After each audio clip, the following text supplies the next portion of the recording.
What's going on, friends? Welcome back to another video, or if this is your first time seeing me, hello. My name is Lauren. I am a former teacher turned homeschooling mom in Texas, and today we're going to be talking about just those random questions or wonderings that you might have if you're considering homeschooling or just trying to figure out your options at this point. So I want to answer some of those questions from a former teacher background, but also from an invested mama background, just getting all of the facts and information that you can to figure out if home learning is going to be a great option for your family and for your kiddos. The first thing I want to talk about is all of the laws and requirements for Texas. So I'm going to give you like a whole list of really useful resources, whether or not you agree with these organizations' beliefs or values or any of those things. The information and the factual points from the Texas laws and requirements kind of standpoint, they are very useful. So don't be afraid to click through some of these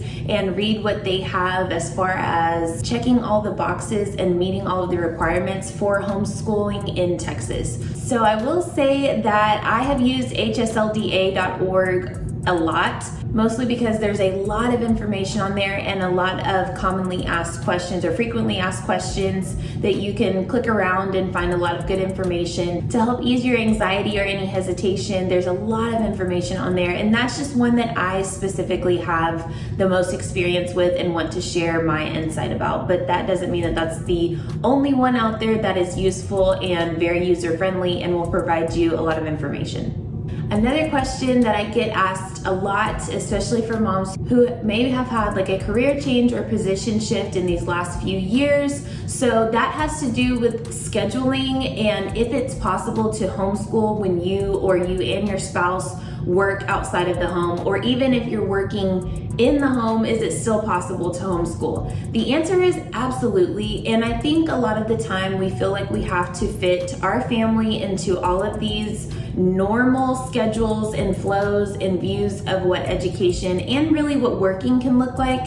And if you're not afraid to make some shifts or changes in your regular routine and schedules, if you and your spouse can find something that works for both of you, and even if that means splitting the responsibilities of homeschooling your kids so that everything can work cohesively, it is absolutely possible. If you want something bad enough, you're going to always find a way to make it work, and that's just the reality of it. Now, it may seem very uncomfortable or it may make you a little bit apprehensive, but that doesn't mean that there is not a solution out there that will make sense for your family's specific needs and also for the possibilities of how things can be scheduled and how homeschooling will look for your family individually. Okay, next I want to talk about being certified or meeting requirements in order to educate your children. And I think a lot of this comes from not giving ourselves enough credit. You have been teaching your babies since they were itty bitty, and so as the time goes on, that doesn't mean that your qualifications stop there. You will know how best to serve your kids and to guide them and teach them, but I think a lot of our hesitation in that comes from not knowing everything in a specific subject. So I wanted to give you a little bit of encouragement if you are considering that and thinking, there's no way I will be able to teach my kid physics or algebra or whatever it may be, and you may be a little apprehensive about that, and I completely understand. In some ways I'm in that same boat where I'm like, how are we going to do that when we get to high school or whatever it may be? But there are lots of options out there. So if that's something that you are struggling with or can't seem to jump that mental hurdle with, I do want to encourage you to look into tutoring for those subjects or joining a co-op with someone who's already well versed in a topic like that. There are also online platforms where teachers will offer those specific courses that you may not be well versed in. And there's always the option of learning it yourself right alongside your kid. That's something that I have found myself doing more than I thought, and mostly because I base everything on what my son is interested in learning and then tie in everything else. So a lot of those topics I don't really remember or enough to be able to teach someone else. So I've had to go back and kind of do my quick little research or at least line it out so that we can both learn in a way that doesn't feel overwhelming for him and isn't discouraging for me as the leader. Consider those facts and seek out a resolution and not be afraid to find something that works. And if you are newly considering homeschooling, I always want to reiterate that homeschooling is not public school or traditional school at home. You don't have to meet all of the requirements for time, for curriculum, for all of these cookie cutter things and try to fit your kids or your whole family into those restrictions. Instead, homeschooling should be an opportunity to plug in all of the pieces that your family needs and that your kids need to be successful and create a healthy relationship with learning, with exploration, with new topics, with creating anything that they feel that they can, and to encourage them in doing so, not having them stop and never seek out the answers to their curious little minds. And you will notice that having a different approach to education as a whole, not only to homeschooling, but just watching your kids thrive in an environment that encourages their needs and their interests, you will see a complete shift and it will take a lot of the stress off. So please, please, please remember that your homeschooling journey is yours. It's not someone else's, it's not the neighbors, it's not your friends, it's not your favorite social media influencer, it is yours. And so I really encourage you to find what works for you. And if you feel like something is not working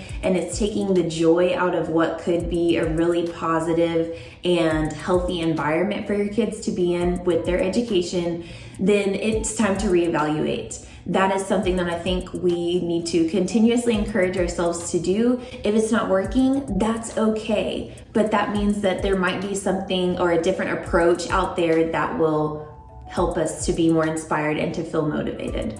Which takes me into the very last thing that I want to talk about is motivation and encouragement, because I do think with the social media world that we live in, it's easy to think that everyone is constantly on this happy-go-lucky, let me go and frolic in the yard with my kids, and that's not the case. There are going to be some days where you have a case of the don'ts. You don't want to do anything, your kids don't want to do anything, and that's perfectly fine. That goes right along to do what you need and what your kids need, what your family needs to make it work. There will always be another time where you can pick up and make up an activity or a page in a workbook, but there will never be time that you can get back with your kids. And some days we just need to push the pause button on our plans and instead nurture whatever else is going on within our home, and that's perfectly fine. I would much rather my child know that I'm going to be answering their needs rather than trying to cram some information down his throat, because that's more important as a lifelong lesson, and I do want you to remember that. All in all, it's about our kids, it's about their happiness, their well-being, and you can create that for them without the pressure, without the comparison to others. You are going to be just fine, and I am here to help you along the way. Don't forget to check out my website. I have lots of printables at a very affordable price. So if you are trying out homeschooling for the first time, there are guides, templates for scheduling and planning. There are routines. There are all kinds of activities over there. So I will leave the link below, as well as all of the other links that I mentioned for resources in this video. If you have any questions, definitely feel free to reach out. Thank you so much for watching, and I will see you in the next one.